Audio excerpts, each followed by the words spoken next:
హైదరాబాద్లోని command control centre తోటి అణువున నిఘా పెడుతున్నారన్నమాట. గతంలోని 2013లో హైదరాబాద్లో బాంబు పేలు జరిగినప్పుడు కేవలం 64 సీసీ కెమెరాలే ఉండేవి. ప్రస్తుతం నగరంలో 8 లక్షలకు పైగా సీసీ కెమెరాలను ఏర్పాటు చేశారన్నమాట. ప్రతి 1000 మందికి 38 వరకు సీసీ కెమెరాలు ఉన్నాయి. ఈ విధంగా కమాండ్ కంట్రోల్ సెంటర్ ఏర్పాటు చేశారన్నమాట హైదరాబాద్లో.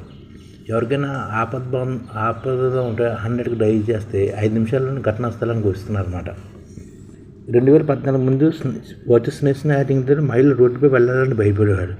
గుడికి వెళ్ళాలన్నా ఇంటి ముందు ముగ్గు వేయాలని భయంతో ఉండేవన్నమాట. ప్రతిరోజు 10 నుంచి 20 వరకు చేసిన గంటలు జరిగేవన్నమాట. సంవత్సరానికి 800 వరకు చైన్ స్నాచర్స్ సంఘటనలు జరిగేవి. సంవత్సరానికి 800 వరకు. కానీ ప్రస్తుతం అవి తగ్గాయని చెప్తున్నారు. తెలంగాణ ప్రభుత్వం తీసుకొచ్చిన టెక్నాలజీ పరమైన సంస్కరణలతో నేరస్తులు ప్రస్తుతం తప్పించుకోవడం పరిస్థితి కష్టం అయిపోయింది. ఫ్రెండ్లీ కమ్యూనిటీ పోలీసింగ్ తోటి ప్రజల సమస్యలు తీర్చే ఆపద్బాంధవుల్లో పోలీసులు పేరు తెచ్చుకున్నారు. హైదరాబాద్లో కుల మత రాజకీయ పరమైన అల్లవర్లకు తావులు లేకుండా పటిష్టమైన శాంతి భద్రత నిర్వహించడంలో తెలంగాణ ప్రభుత్వం విజయం సాధించిందని చెప్తుంటారు. హైదరాబాద్ అప్పుడు రాష్ట్రంలో ఉన్న సీసీ కెమెరాలు బంజారాహిల్స్తో ఏర్పాటు చేసిన కమాండ్ కంట్రోల్ సెంటర్తో అనుసంధానం చేశారన్నమాట. హైదరాబాద్ తోటి రాష్ట్ర వ్యాప్తంగా ఉన్న సీసీ కెమెరాలను బంజారాహిల్స్లో ఏర్పాటు చేసిన కమాండ్ కంట్రోల్ సెంటర్తో అనుసంధానం చేస్తున్నారు. ఇందులో భాగంగానే ఇప్పటికే పోలీస్ కమిషనరేట్లో సీసీ కెమెరాలు అనుసంధానమయ్యాయి. అన్ని ప్రభుత్వ శాఖలు ఒకే దగ్గర నుంచి అత్యవసర పరిస్థితుల్లో కమాండ్ కంట్రోల్ సెంటర్ నుంచి సేవలు అందించే విధంగా ఏర్పాటు చేస్తారు. దీంతో పటిష్టమైన శాంతి భద్రతలతోనే ప్రపంచ దేశాలు నేడు హైదరాబాద్ చూస్తున్నాయి అన్నమాట. 5 నిమిషాల్లోనే 100 డైల్ ఫోన్ చేస్తుంటే వచ్చేస్తున్నారు. అలాగా కమాండ్ కంట్రోల్ సెంటర్ హైదరాబాద్కి తలమానికంగా తయారైందనమాట.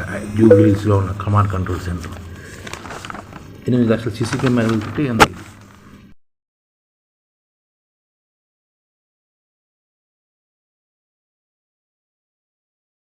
ఈ ఛానల్ ముఖ్య ఉద్దేశం ఏంటంటే మన తెలుగు రాష్ట్రాల్లో 1 కోటి మందికి సంఘటిత రంగాల్లో ఏ విధంగా ఉద్యోగాలు ఇవ్వవచ్చు, కనీస నెల జీతం 30,000 వరకు ఏ విధంగా ఇవ్వవచ్చు, ఏ విధంగా చేస్తే ఉద్యోగాలు సృష్టించబడతాయో వివరిస్తూ ఈ ఛానల్ వీడియోలు వస్తాయి. అలాంటి వీడియోలు మీకు కావాలంటే మన ఐడిఎఫ్ భాస్కర్ ఛానల్ని సబ్స్క్రైబ్ చేసుకోండి. ఐడిఎఫ్ అంటే ఇండియన్ డెవలప్మెంట్ ఫోర్స్.